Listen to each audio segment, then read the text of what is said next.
Today I'm working on a 2008 Honda Accord, and what I'm going to be doing today, I am going to be changing the engine air filter, and the engine air filter is located right here in the front, and I'm going to be using this aftermarket engine air filter. I got this in Amazon. I forgot how much I got it for. So this is a simple process. One of the things you want to make sure is that the car is not hot, and you have a couple of clips here, one in the back and two in the front, that you have to remove. You don't have to take out this. All you have to do is just lift it up, remove the filter that's in there, and put your new filter. So I'm gonna get you close to show you what I'm gonna be doing. So we're gonna remove this clip that's here, this one, and there's another one in the back here that we have to remove.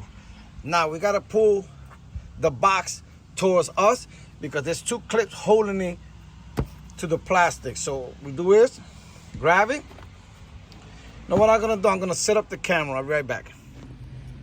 What we're gonna do is we're gonna take the box and push it towards that way because there's two clips that's holding it here. So what we do is just lift it up first, pull it. You can leave the box right there. Take your filter, remove it, take your new one. This is the orientation it goes. Push it in.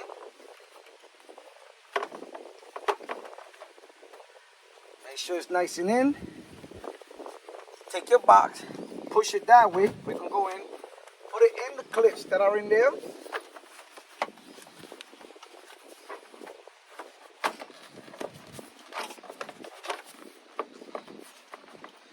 Make sure they go in those two clips in there. Push it down. Take this clip, pick it up. Pick this one up. Take the one in the back. Pick it up. And that's it.